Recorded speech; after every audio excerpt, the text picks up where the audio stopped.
नमस्कार दोस्तों, मेरा नाम है सुमित और आज हम बात करेंगे स्टॉक मार्केट के 3 इंपॉर्टेंट कंसेप्ट्स के बारे में।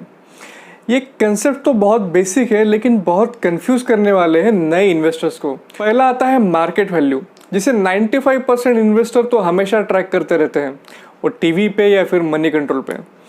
दूसरा आ जाता है फेस वैल्यू।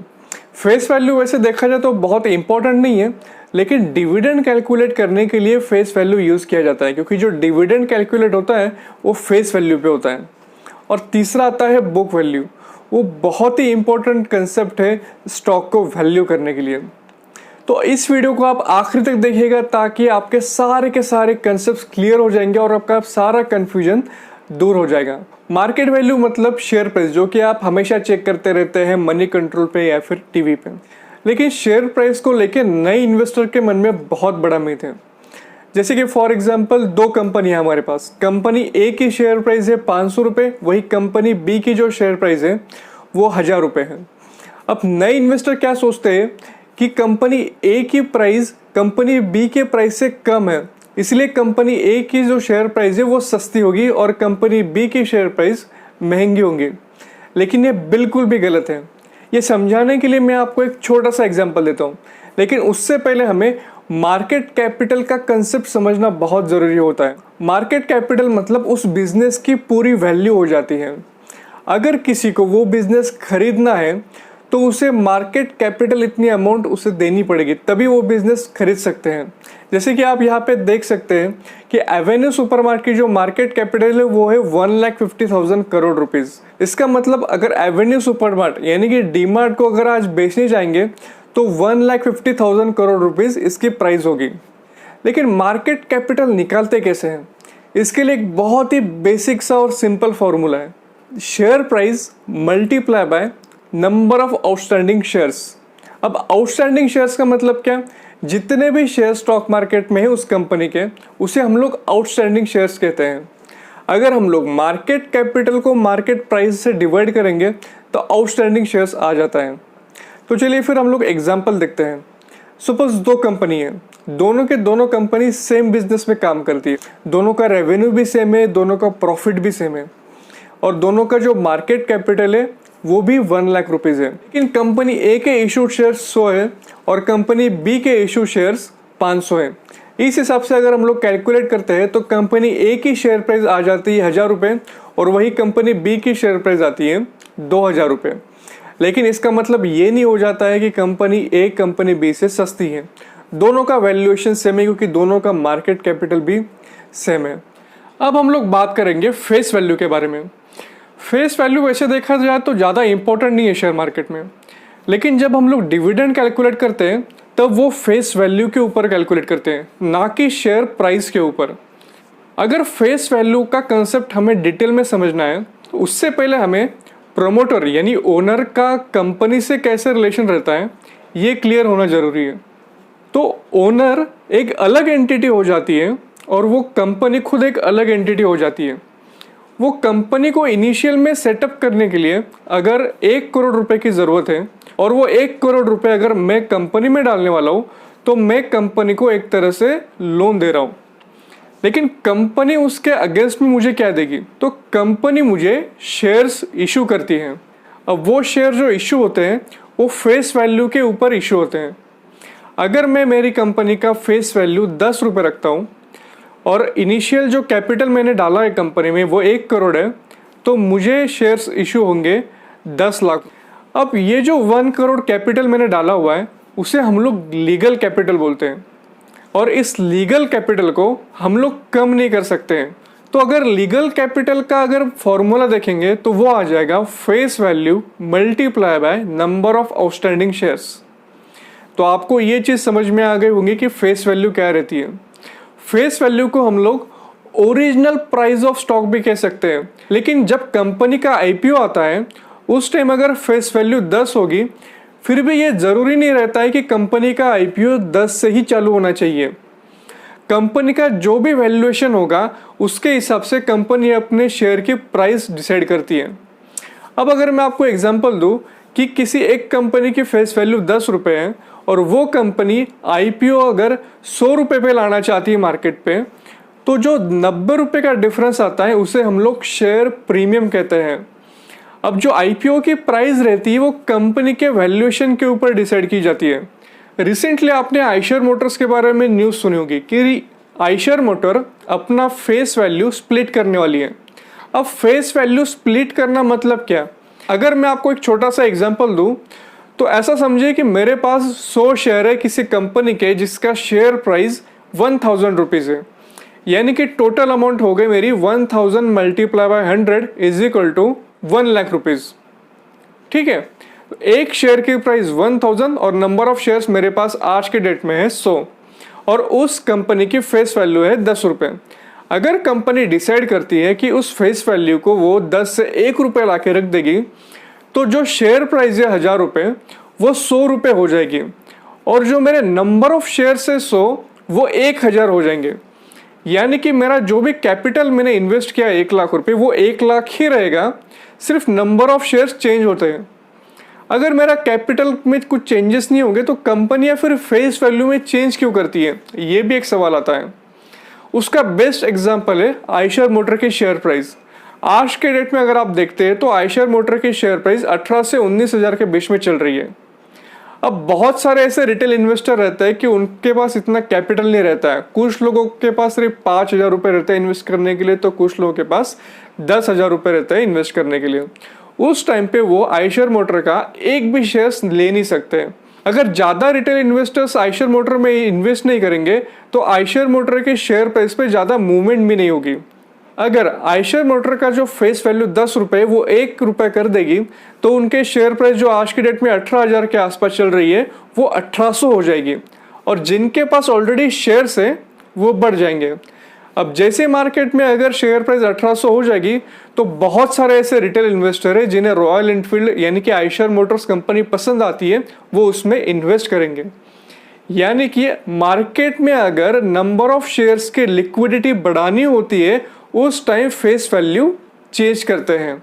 अदरवाइज अपने कैपिटल पे जो भी हम लोग स्टॉक मार्केट में उस शेयर में इन्वेस्ट करते हैं उसमें कोई ज्यादा चेंजेस नहीं आते हैं। अगर आपको ये वीडियो देख के आपके कंसेप्ट्स क्लियर हो रहे हैं और आपको ये वीडियो अच्छा लग रहा है तो इस चैनल को सब्सक्राइब कर दीजिए और बेल आइकन को क्लिक कर दीजिए ताकि मैं शेयर मार्केट के और कंसेप्ट्स और स्टॉक एनालिसिस आप तक पहुंचा सकूं।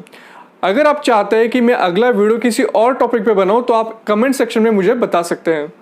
अब हम लोग बात करेंगे कि डिविडेंड कैसे कैलकुलेट होता है फेस वैल्यू के ऊपर।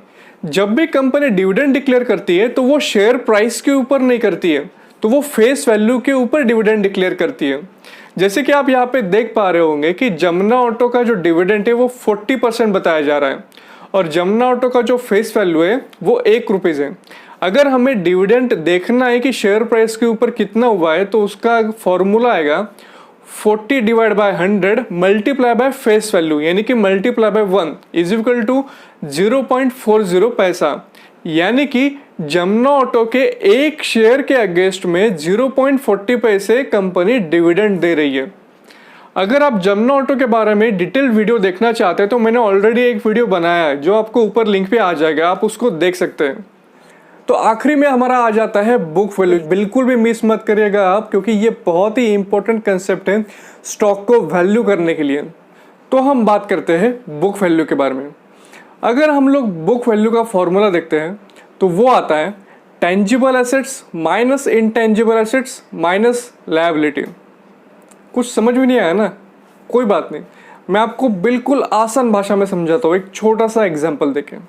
ऐसा समझिए कि मुझे एक कंपनी सेटअप करनी है, मैन्युफैक्चरिंग कंपनी। उसके लिए मुझे 100 करोड़ रुपए लगने वाले हैं। तो 100 करोड़ रुपए किस लिए लगेंगे? क्योंकि मुझे लैंड परचेस करनी पड़ेगी, कंपनी का सेटअप करना पड़ेगा, इन्वेंट्री लानी पड़ेगी, मशीनरीज लानी पड़ेगी, इसलिए। लेकिन यहाँ पे एक छोटा सा प्रॉब्लम है, मेरे पास है सिर्फ 25 करोड़ रुपीज़।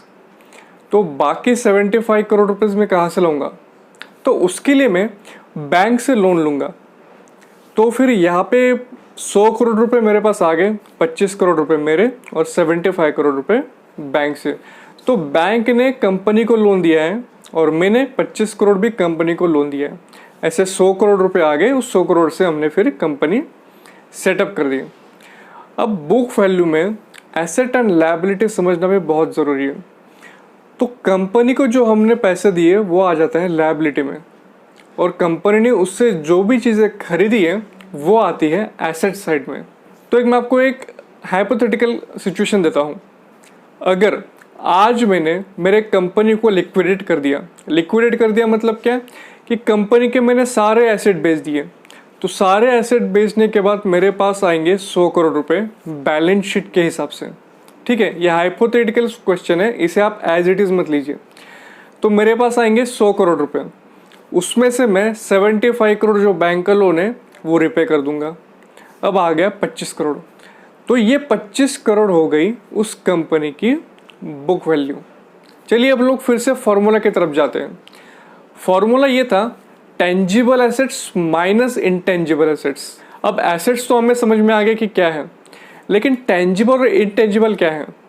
तो टेंजिबल एसेट्स मतलब क्या है, जिसे हम लोग टच कर सकते हैं, फील कर सकते हैं, जैसे मशीनरी हो गई, लैंड हो गई, कैश हो गई, ये सारी आती है टेंजिबल एसेट्स में। और इनटेंजिबल एसेट्स में आते हैं गुडविल, ट्रेडमार्क, पेटेंट। इन चीज़ों की भी वैल्यू बैलेंस शीट में इंक्लूड रहती है। लेकिन आप मुझे बताइए, क्या मैं गुडविल बेच के वो पैसा ले सकता हूँ? नहीं ले सकता हूँ। इसीलिए मैं टेंजिबल एसेट्स में से इनटेंजिबल एसेट्स माइनस करता हूँ। फिर आखिरी में हम लोग माइनस करते हैं लायबिलिटी, क्योंकि बैंक का भी तो मुझे लोन देना है। तो कंपनी लिक्विडेट करने के बाद मेरे पास कितना पैसा बचेगा, वो वैल्यू का मतलब होता है बुक वैल्यू। अब बुक वैल्यू पर शेयर की बात करते हैं। अगर मुझे बुक वैल्यू पर शेयर निकालना है तो बुक वैल्यू आ गई 25 करोड़ रुपए और total number of outstanding share से 10 लाख रुपए। तो मुझे 25 करोड़ डिवाइड बाय 10 लाख करना पड़ेगा, तो उसका आंसर आता है 250 रुपये। अगर इस कंपनी की शेयर प्राइस 250 से बहुत ज़्यादा यानी कि 500-600 है, तो हम लोग ऐसा समझ सकते हैं कि ये कंपनी एक्सपेंसिव है। और अगर कंपनी का शेयर प्राइस 250 से नीचे है तो हम लोग समझते हैं कि ये कंपनी सस्ती है। लेकिन एक बात हमेशा समझिए कि स्टॉक मार्केट को इन्वेस्ट करने के लिए कोई भी एक रेशो काफ़ी नहीं होता है, बहुत सारी चीज़ें रहती है उसमें से एक बुक वैल्यू है। लेकिन बुक वैल्यू आप हर एक सेक्टर में इम्प्लीमेंट नहीं कर सकते हैं, उसके पीछे रीजंस हैं। फॉर एग्जाम्पल हम लोग IT सेक्टर का एग्जाम्पल लेते हैं। अब IT सेक्टर का बिजनेस मॉडल क्या है, वहाँ पे इंजीनियर्स रहते हैं, उनके साथ सिस्टम रहती है और वो प्रोग्रामिंग करके कुछ प्रोडक्ट डेवलप करते हैं, फिर वो प्रोडक्ट लाखों करोड़ों में बेचते हैं। तो इस बिजनेस को चलाने के लिए एसेट्स की ज़रूरत नहीं पड़ती है ज़्यादा, क्योंकि IT कंपनी के जो मेन एसेट्स रहते हैं वो उनके एम्प्लॉय रहते हैं। इसलिए हम लोग अगर IT कंपनी के बुक वैल्यू और शेयर प्राइस का कंपैरिजन करेंगे तो उसमें बहुत सारा डिफरेंस आ जाता है। अगर हम लोग TCS का एग्जांपल देखते हैं तो TCS के आज की शेयर प्राइस आ जाती है 2222 के आसपास और उसके बुक वैल्यू पर शेयर की प्राइस आ जाती है 224 रुपये, यानी कि शेयर प्राइस बुक वैल्यू से 10 गुना ज़्यादा है। अब ये केस हर एक IT सेक्टर कंपनी के साथ है, क्योंकि उसमें ज़्यादा एसेट्स रहते नहीं हैं। अब इसके कंपैरिजन में हम लोग अगर एसेट हेवी इंडस्ट्रीज देखेंगे, जैसे BPCL हो गया, रिलायंस इंडस्ट्रीज हो गया, HPCL हो गया, स्टील इंडस्ट्रीज हो गए, इसमें एसेट्स बहुत लगती है, इसमें मशीनरीज बहुत लगती है, लैंड बहुत ज़्यादा लगती है, तो इसमें एसेट बहुत ज़्यादा रहते हैं। इसलिए इनके बुक वैल्यू का जो प्राइस रहता है और शेयर का जो प्राइस रहता है, इसमें कम डिफरेंस रहता है। इसीलिए अगर आपको मैन्युफैक्चरिंग सेक्टर वाला कोई स्टॉक वैल्यू करना है तो आप बुक वैल्यू का यूज़ कर सकते हैं, लेकिन IT सेक्टर के लिए बुक वैल्यू का इतना इम्पोर्टेंस नहीं है। अगर मैं मैन्युफैक्चरिंग साइड पे किसी स्टॉक का एग्जांपल देना चाहूँ तो आप BPCL का स्टॉक देख लीजिए। BPCL के स्टॉक की प्राइस है 376 रुपीज़ पर शेयर, और अगर हम लोग उसका बुक वैल्यू देखेंगे तो वो आता है 176 रुपीज़ पर शेयर, सिर्फ 2 गुना ज़्यादा है। इसीलिए अगर आपको कोई भी कंपनी वैल्यू करनी है तो वो हेवी एसेट इंडस्ट्री होनी चाहिए बुक वैल्यू से, अगर आपको वैल्यू करना है तो। अगला वीडियो मैं आपके लिए लाने वाला हूँ P रेशो के बारे में, और उसके साथ साथ एक डिटेल स्टॉक एनालिसिस में करने वाला हूँ। अगर आपको नोटिफिकेशन आना चाहिए तो इस चैनल को सब्सक्राइब करके नोटिफिकेशन बेल आइकन को क्लिक कर दीजिए। अगर आपको कोई कंसेप्ट समझ में नहीं आएगा तो आप मुझे कमेंट कर सकते हैं, कोई भी क्वेरी पूछ सकते हैं, तो मैं आपका कमेंट सेक्शन में जवाब दूंगा। धन्यवाद।